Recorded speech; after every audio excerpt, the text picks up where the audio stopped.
Hi friends, welcome back to my channel. Myself Rajyasree Banerjee from Bankura Sammilani medical college and hospital.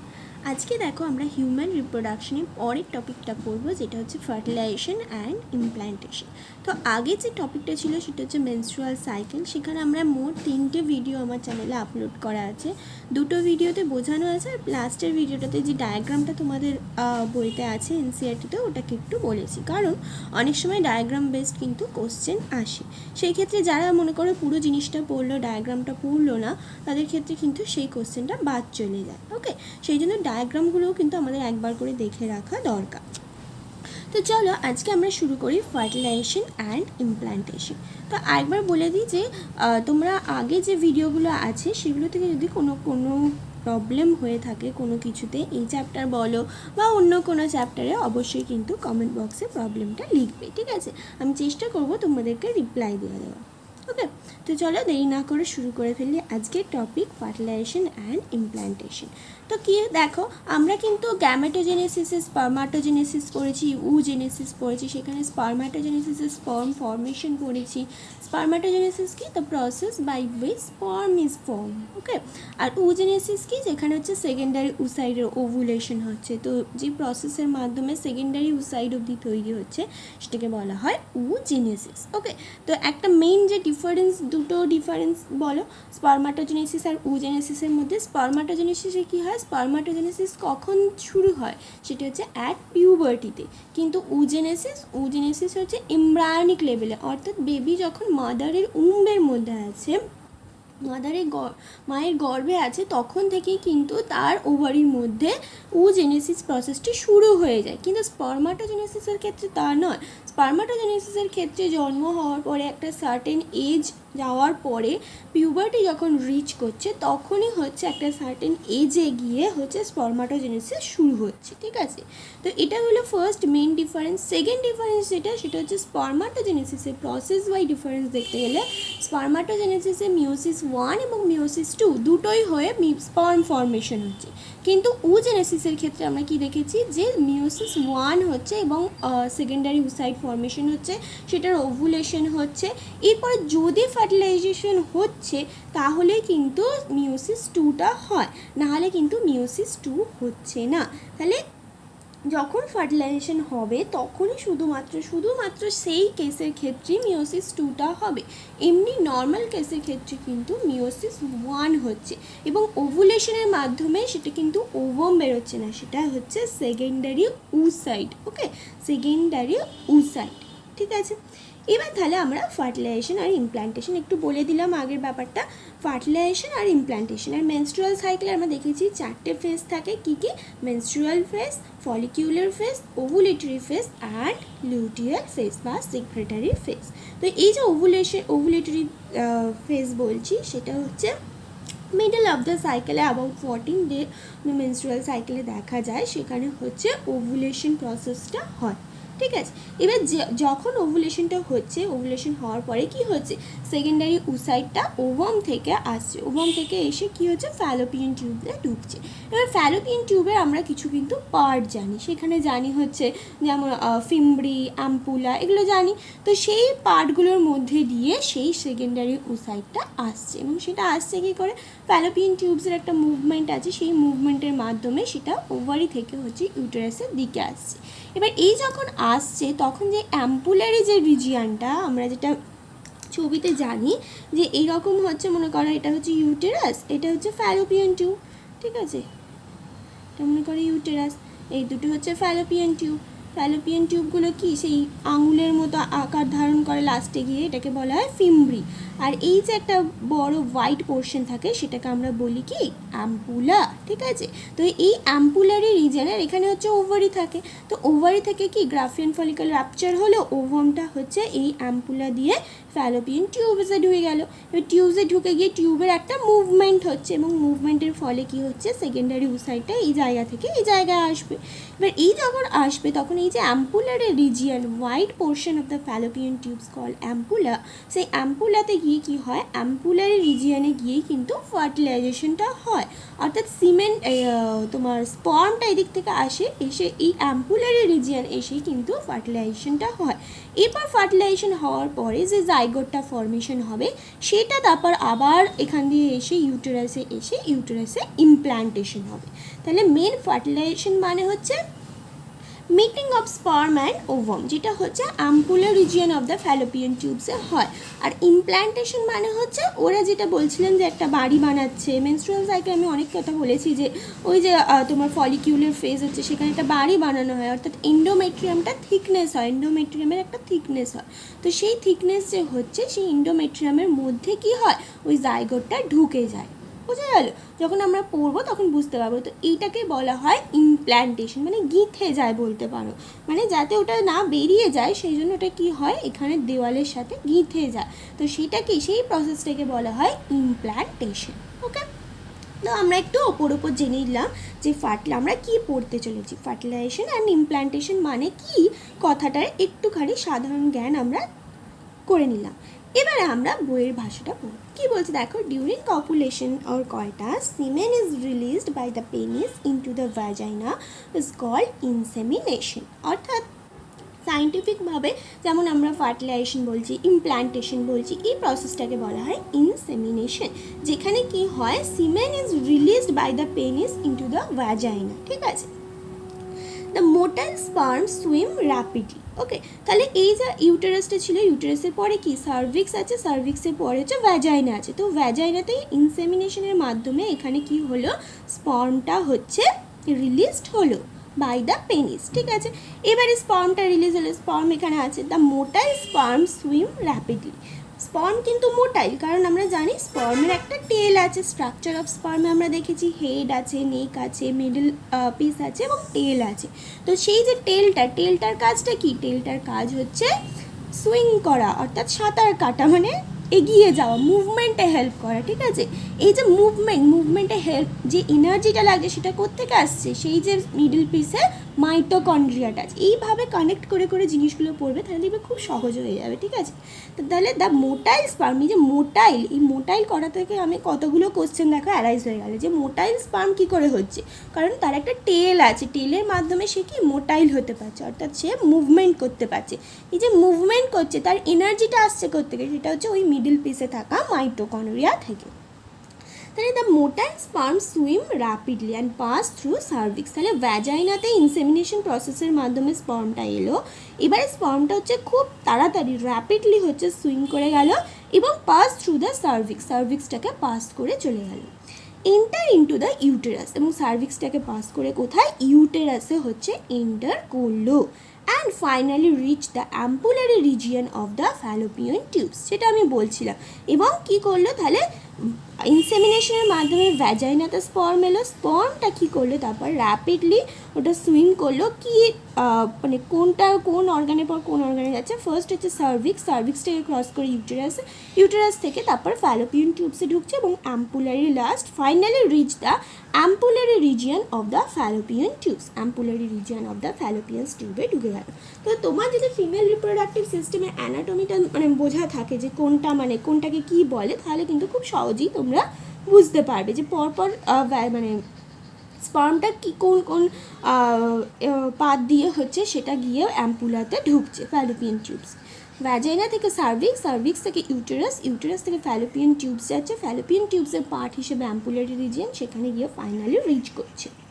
এবারে তাহলে sperm হচ্ছে এখানে পৌঁছে গেল, এবারে তাহলে ওভামটাকে পৌঁছতে হবে। The ovum released by the ovary is also transported to the ampullary region where fertilization take place। আশা করি বোঝা গেল। ওভামটা কি হয়েছে, এই ওভারি আছে, ওভারি থেকে হচ্ছে কি ওভুলেশনের মাধ্যমে মিডল অফ দ্য সাইকেল অর্থাৎ about 14 day of the menstrual cycle এখানে ওভুলেশন হয়েছে। ওভুলেশন হওয়ার ফলে এখানে গ্রাফিয়ান ফলিকল রাপচার হয়েছে, ওভামটা মানে মিন্স সেকেন্ডারি ওসাইট সেটা কিন্তু এখান থেকে রিলিজ হয়েছে, অ্যাম্পুলা সেটাকে ক্যাপচার করেছে এবং এই অ্যাম্পুলা বলছি ফিঙ্গার লাইক স্ট্রাকচার, ওটা কি এরম মুভমেন্ট হতে থাকে এবং তখন কি হয় ওখান থেকে ক্যাপচার হয়ে যায় এই সেকেন্ডারি উসাইটটা, ক্যাপচারের ভিতরে ঢুকে গেল এবং মুভমেন্টের মাধ্যমে সেও গিয়ে কি হলো, ফার্স্টে এখানে কিন্তু স্পার্মটা ওয়েট করছে, এবার কি হলো ওভাম অর্থাৎ সেকেন্ডারি উসাইট সেও কিন্তু ওখানে পৌঁছে গেল।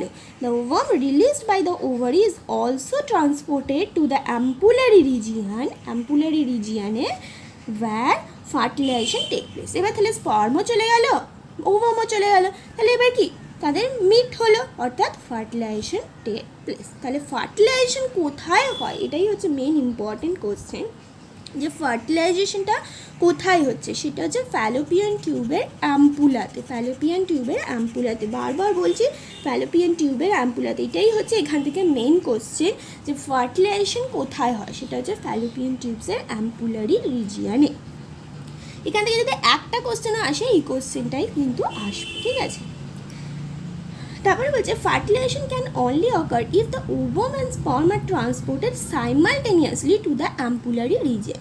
ফার্টিলাইজেশন তখনই হবে যদি হচ্ছে দুজনে সাইমালটেনিয়াসলি আসে, অর্থাৎ দুজনে একই সময় এলো অ্যাম্পুলাতে, তাদের মধ্যে তখনই দেখা হবে। মনে করে এলো, এসে অনেকক্ষণ পরে ওভামটা রিলিজড হলো, তাহলে কিন্তু ততক্ষণে স্পার্মটা নষ্ট হয়ে যাচ্ছে, সেগুলো আমরা সব পরে পড়বো যে কতক্ষণ অবধি ভায়াবল থাকে একটা স্পার্ম।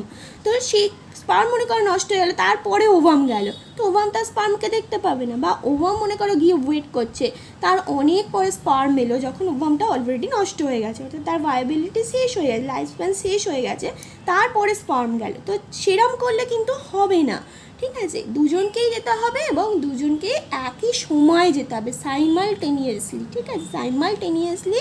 এই যে fertilization can only occur, fertilization তখনই হবে ইফ যদি the ovum and sperm are transported simultaneously to the ampullary region, যদি স্পার্ম এবং ওভাম দুটো একই সাথে অ্যাম্পুলারি রিজিয়নে এসে রিচ করে, ঠিক আছে। This is the reason why not all copulation lead to fertilization and pregnancy। অর্থাৎ এটাই হলো রিজন যে প্রত্যেকটা কপুলেশন বা কয়েটাস বা যেটাকে ইনসেমিনেশন বলছে, প্রত্যেকটা ইনসেমিনেশনে কিন্তু ফার্টিলাইজেশন হয় না, কারণ সাইমালটেনিয়াসলি দুটো কিন্তু রিচ করে না, সেই জন্যই প্রত্যেকটা ইনসেমিনেশনের ক্ষেত্রেই যে প্রেগনেন্সি হবে, ফার্টিলাইজেশন হবে সেটা কিন্তু নয়, ঠিক আছে। এরপরে the process of fusion of sperm with an ovum is called fertilization। অর্থাৎ এই এতক্ষণ পরে সবটা বলার পরে বলছে ফার্টিলাইজেশন কাকে বলে। আমরা অলরেডি জেনে গেছি যে ফার্টিলাইজেশন মানে ব্যাপারটা কি, কোথায় হয়, প্রত্যেকটা ইনসেমিনেশনই ফার্টিলাইজেশন হয় না, সেটা কেন হয় না সেগুলো সব জেনে গেছি। তারপরে এনসিইআরটি বলছে যে ফার্টিলাইজেশন প্রসেসটার ডেফিনিশন, ওকে। তো তোমরা এখন সেটা অলরেডি জেনে গেছো যে the process of fusion of sperm with an ovum, অর্থাৎ স্পার্মের সাথে ওভামের ফিউশন, শুধু তাদের মিট হলে কিন্তু হবে না, তাদের মধ্যে একটা ফিউশন হতে হবে, তবেই সেটাকে বলছে fertilization. During fertilization sperm comes in contact with the zona pellucida layer. অর্থাৎ এখান থেকে একটা কোশ্চেন আসে যে ওভাম অর্থাৎ সেকেন্ডারি উসাইডের আমরা কিন্তু অনেকগুলো লেয়ার দেখেছি, তো সেই একটা স্পার্মকে কোন কোন লেয়ারগুলোকে পরপর সেটাকে মানে একটা ওভামের সাথে যদি ফিউজ হতে চায় তাহলে স্পার্মকে কোন কোন লেয়ার ক্রস করতে হয়, তো সেটাই এখানে বলছে। দেখো ডিউরিং ফার্টিলাইজেশন মানে কি ফিউশন, তাহলে ফিউশন হতে গেলে sperm comes in contact with the zona pellucida layer of the ovum. অর্থাৎ ওভামের বাইরে আমরা জানি একটা জোনা পেলুসিডা লেয়ার আছে, সেটা ওজেনেসিসের পার্ট 1 বা পার্ট 1ই মনে পড়েছিলেন না, পার্ট 2তে পড়িয়েছিলাম, ওজেনেসিসের পার্ট 2তে পড়ানো আছে, তোমরা যারা পড়েছো তারা জানো, যারা পড়োনি কিন্তু বলবো তোমরা একবার ওখানটা একটু দেখে নিও।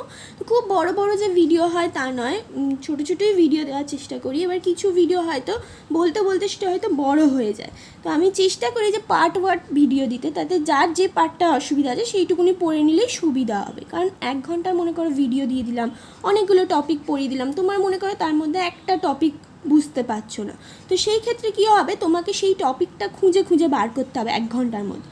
কিন্তু আমি যদি টপিক ওয়াইজ ভিডিও দিই তাহলে তোমার যে টপিকটা অসুবিধা তুমি সেই টপিকটা দেখে নিলেই তোমার কাজটা মিটে যাবে, ঠিক আছে। তো সেখানটায় তাহলে ওজেনেসিসের পার্ট 2তে তোমরা এই জোনা পেলুসিডা লেয়ারটা সম্বন্ধে জানতে পারবে যে কি হয়, সেকেন্ডারি ওসাইট যেটা থাকে তার চারপাশে একটা লেয়ার ফর্ম হয়, সেটাকে আমরা জোনা পেলুসিডা বলছি। তাহলে ওভুলেশনের সময় যখন সেকেন্ডারি ওসাইটটা হচ্ছে বেরিয়ে আসছে ওভারি থেকে, গ্রাফিন ফলিকল রাপচার হয়ে, তখন তার সাথে কি তার বাইরের লেয়ারটাও থাকছে। তাহলে যখন ফার্টিলাইজেশন হচ্ছে অর্থাৎ স্পার্ম এবং ওভাম দুটো হচ্ছে ফিউশন হচ্ছে, তাহলে স্পার্মকে ওই জোনা পেলুসিডা লেয়ারটাও কিন্তু ক্রস করতে হয় ভিতরে থাকা সেকেন্ডারি ওসাইটটার কাছে পৌঁছানোর জন্য। বোঝা গেল? During fertilization, sperm comes in contact with the zona pellucida layer of the ovum and induces changes in the membrane that block the entry of additional sperm. Okay, তো এই যে সেকেন্ডারি ওসাইটটা ছিল, মনে করো এটা সেকেন্ডারি ওসাইট, তার চারপাশে একটা জোনা পেলুসিডা লেয়ার আছে।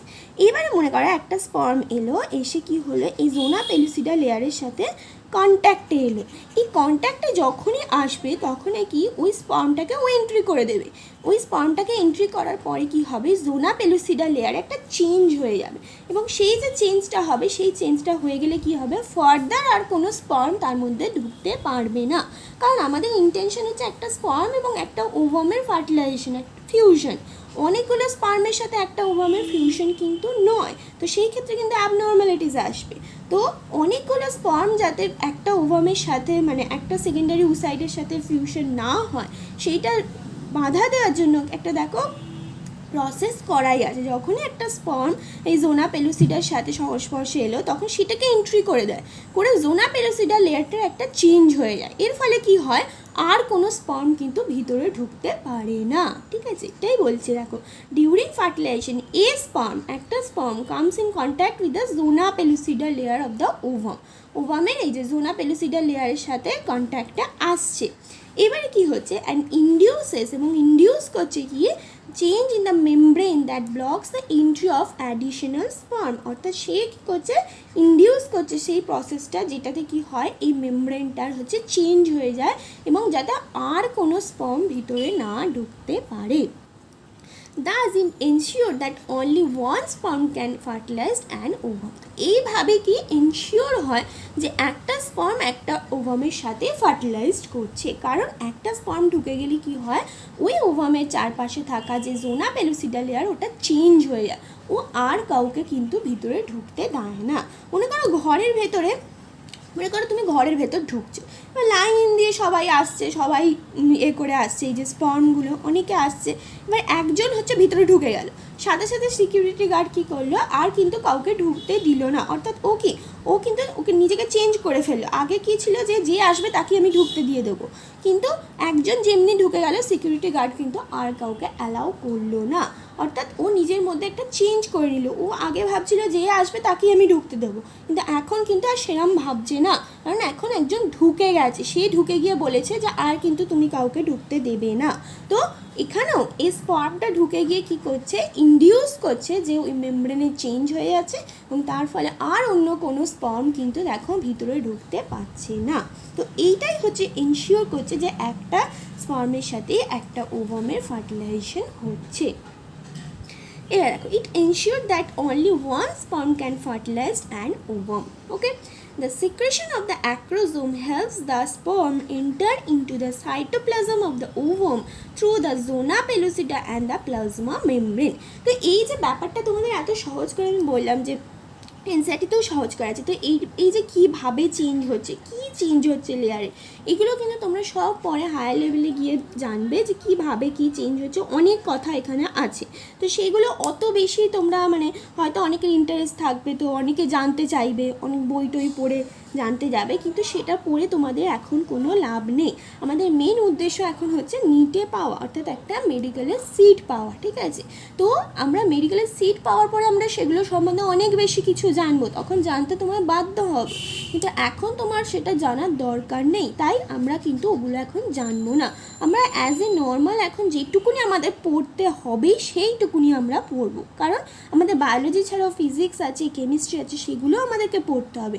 অযথা একটা জিনিস যেটা আমাদের জানার দরকার নেই এখন, সেটা নিয়ে একটা জ্ঞান বাড়িয়ে অনেক জ্ঞান হয়ে গেল, তো সেখান থেকে কিন্তু লাভ হবে না, কারণ তোমার পরীক্ষার কোশ্চেন সেটা থেকে আসবে না। পরীক্ষার কোশ্চেন এইটুকুনি নলেজের মধ্যেই আসবে, আর আমাদের এখন টার্গেট হচ্ছে পরীক্ষার কোশ্চেনটাকে ঠিক করা। ঠিক আছে, এখন আমাদের জ্ঞান বাড়ানোটা কিন্তু কাজ নয়, এখন যেটুকুনি জ্ঞান দরকার সেইটুকুনি তোমাদের এনসিইআরটিতেই দিয়ে দিয়েছে, তো সেই জন্য অন্য বই হাজারো বই পড়ে এইসব জিনিস জানার কোনো এখন দরকার নেই, পরে জানবে। ঠিক আছে, the secretion of the acrosome helps the sperm enter into the, তো এই যে স্পার্মটা আসছে, তো স্পার্মটা এসে এই যে জোনা পেলোসিডা লেয়ারটাকে ক্রস করে ফার্স্ট যে স্পার্মটা আসছে সে কী করছে, জোনা পেলোসিডা লেয়ারটাকে ক্রস করছে, করে কি ভিতরে ঢুকে যাচ্ছে। তো এই যে ঢুকে যাচ্ছে এটা কিভাবে হচ্ছে, এটাই বলছে the secretion of the acrosome. আমরা জানি স্পার্মের স্ট্রাকচারে যে হেড আছে, হেড নেক মিডল পিস আমরা জানি, তো টেল আছে, হেডের ওপরে একটা কি আছে, একটা লেয়ার আছে অ্যাক্রোজোম যেটাকে বলছি, তার মধ্যে কি আছে, এনজাইম আছে।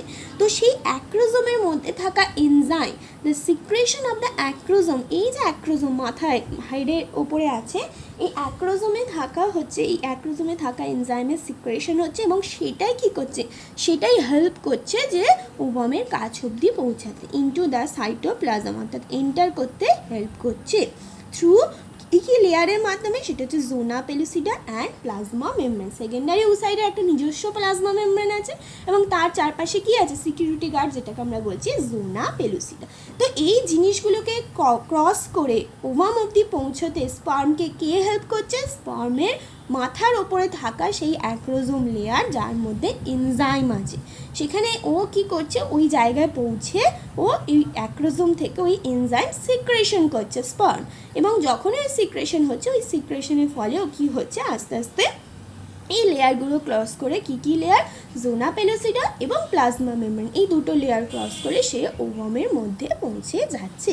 তো অনেক সময় তোমাদের এই করোনা রেডিয়েটার সেলটাও আসে, এটা একটুখানি জেনে রাখবে। দেখো তুমি কিন্তু বলতে পারবে না যে তোমাকে, মানে তোমাদের থিওরিতে কোথাও করোনা রেডিয়েটার নিয়ে নেই, হয়তো পরের পাতা তো মনে হচ্ছে নেই, এখানেই তো শেষ, প্লাস কী লেয়ার ক্রস করছে। তো করোনা রেডিয়েটা দেখো থিওরিতে নেই, কিন্তু তোমাদের যদি কোশ্চেন আসে তুমি কিন্তু বলতে পারবে না এনসিইআরটিতে নেই, কারণ ছবিটাই দিয়ে দিয়েছে, এই যে সেলস অফ করোনা রেডিয়েটা।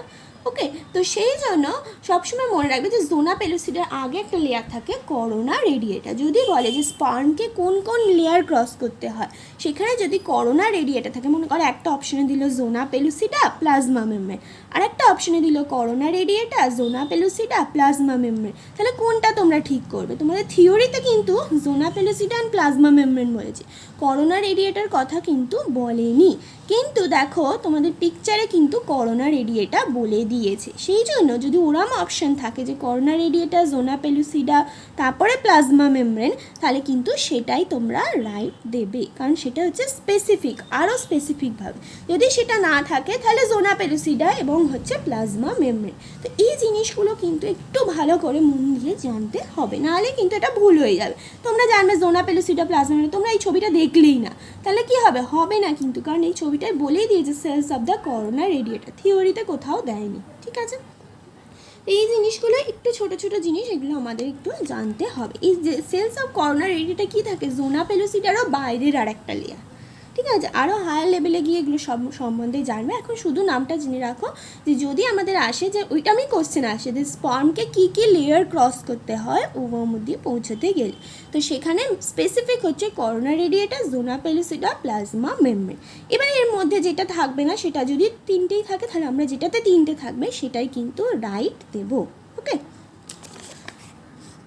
তারপরে কি বলছে দেখো, this induces the completion of the meiotic division of the secondary oocyte, অর্থাৎ এই যে স্পার্ম থেকে অ্যাক্রোজোম থেকে সিক্রেশনটা বেরোলো এবং সে কি করোনা রেডিয়েটা জোনা পেলুসিডা এবং প্লাজমা মেমব্রেন ক্রস করে সেকেন্ডারি ওসাইটের কাছে এসেছে, এই আসার পরে সেকেন্ডারি ওসাইটে সেই পড়ে থাকা মিওটিক ডিভিশন অর্থাৎ মিওসিস 2 যেটা, সেইটা হচ্ছে পুরোটা কমপ্লিট হয়, এবং কমপ্লিট হয়ে হচ্ছে তখন হচ্ছে তার মানে আর একটা পোলার বডি এবং হচ্ছে ওভামটা তৈরি হবে। দেখো, the second meiotic division is also unequal and result in the formation of an second polar body and a haploid ovum, অর্থাৎ এইখানে এসে ওভাম তৈরি হলো। এতক্ষণ কিন্তু আমরা সেকেন্ডারি উসাইটকে নিয়ে গল্প করছিলাম। এই এতক্ষণে অর্থাৎ স্পার্ম যখন ভিতরে ঢুকলো, তারপরে অর্থাৎ ফার্টিলাইজেশন হয়ে গেল, তারপরে মিওসিস টুটা হলো এবং সেটা একটা আনইকুয়াল ডিভিশন।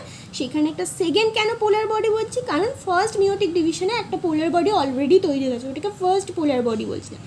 তাহলে এটা হচ্ছে সেকেন্ড পোলার বডি এবং হ্যাপ্লয়েড ওভাম। হ্যাপ্লয়েড কারণ মিওসিস টুতে মিওসিস 1 যেটা, সেখানে কি হয়, সেটা হচ্ছে রিডাকশন ডিভিশন, অর্থাৎ 46 থেকে 23 আর মিওসিস 2 যেটা, সেটা কিন্তু ইকুয়াল ডিভিশন, অর্থাৎ যা মাদারের ক্রোমোজোম থাকবে সেটাই হচ্ছে ডটার সেলেও আসবে।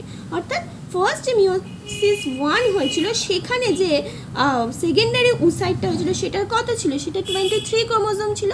এখানেও কিন্তু মিওসিস 2 এর পরে যে ওভামটা তৈরি হচ্ছে সেখানেও 23 ক্রোমোজোমই থাকবে। আবার যেন সেটাকে হাফ করে দিও না, মিওসিস 1-এ হাফ হয়, মিওসিস 2-তে সেম থাকে, ঠিক আছে।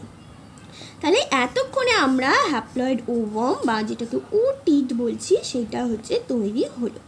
Soon the haploid nucleus of the sperm and that of the ovum fuse together to form a diploid zygote.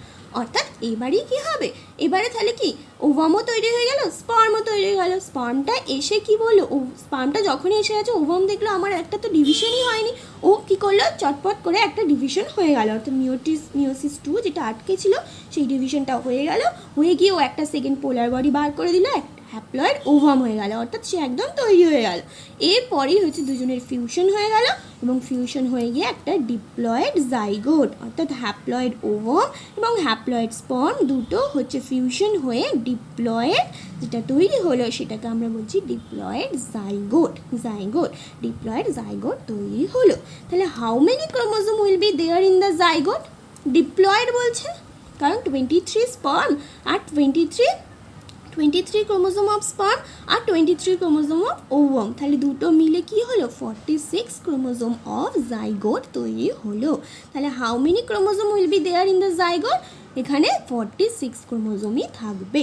ওকে, তাহলে আজকে আমরা এই অবধি পড়বো, এই পরের দিন আমরা পরের পার্টটা পড়বো। মানে আজকে আমরা ফার্টিলাইজেশন পড়লাম, পরের দিন আমরা ইমপ্ল্যান্টেশন পড়বো। তো তাহলে কারোর যদি কোনো প্রবলেম থাকে, আশা করি কোনো প্রবলেম থাকবে না, খুব সহজ টপিক এগুলো। তো যদি তাও কোনো প্রবলেম থাকে, কারণ প্রথম তোমরা পড়ছো, তো সেই জন্য কোনো প্রবলেম থাকলে অবশ্যই কিন্তু কমেন্ট বক্সে লিখবে, আমি চেষ্টা করব তোমাদেরকে রিপ্লাই দিয়ে দেওয়ার। Thank you.